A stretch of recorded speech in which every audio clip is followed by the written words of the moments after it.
חברים, כאן דביר, והיום אנחנו בעוד סרטון, והיום אנחנו בסרטון של אנבוקסינג ל5 חומשי תורה של התורה שלי. יש לי כאן, מי שלא רואה, יש לי פה את הכל, 5 חומשי תורה.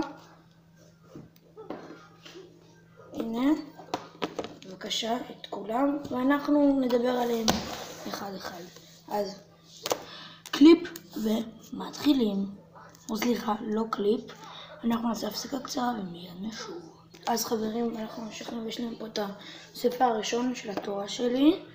יש לנו כאן את בראשית. כמו שאני רואה, הספר הראשון, ככה יפה, צבע סגול. יש פה בסך הכל, כמו שתראו, הרבה עמודים. יש לנו כאן פה על ההסבר מאחורה, ברקוד. יש לנו כאן הרבה פרשות וגם סיפורים, האמת. וזהו. וזה כמובן מחב"ד שופ, קניתי את זה, אז מי שרוצה, הקישור בתיאור. יותר נכון, מי שרוצה שילך לחב"ד שופ ויקנה את זה. תסמכו עליי. טוב, אנחנו נחזור בספר הבא. אוקיי, הספר הבא שלנו זה שמות. בבקשה, ככה נראה קדימה, גם אחורה.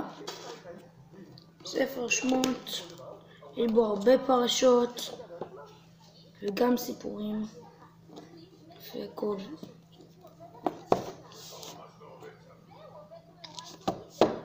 ובוא נגיד, צבע כחול נראה מהודר ונראה יפה.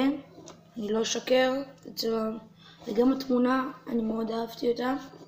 טוב, אז אנחנו נעבור לספר הבא. הספר הבא זה ויקרא, יש לי כאן את הנה, יש לנו כאן את צבע חום או צהוב כזה. יש לנו כאן את המאחורה, תראו, ויקרא. ככה.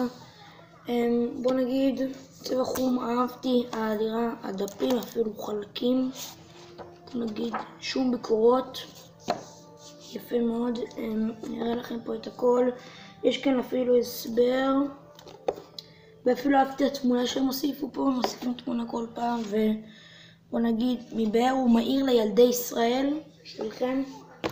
טוב חברים, נעבור לספר הבא. הספר הבא הוא במדבר.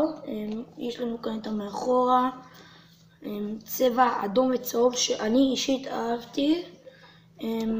יש פה הרבה סיפורים, הדפים חלקים בטירוף. אני חושב שזה שווה אני חושב שהכריכה אפילו יפה. הצבע משקיע בול לתוך הספר, זה נראה בול כמו הספר, אני אומר לכם. טוב, אנחנו נעבור לספר האחרון שלנו. אז לספר האחרון שלנו זה ספר דברים, כמו שאתם רואים, צבע ירוק, חומש אחרון כמו שיש. אני אישית אוהב אותו כמו שאני רואה את זה. אין בו כל כך הרבה עמודים, יש בו משקיעים, בוא נגיד יש קצת יותר מהכל, אבל הספר נהדר, הצבע מושקע. אז חברים, מקווה שנהניתם מהסרטון, תעשו סאב, תעשו לייק, תרשמו לערוץ, ועד הפעם הבאה, יאללה ביי!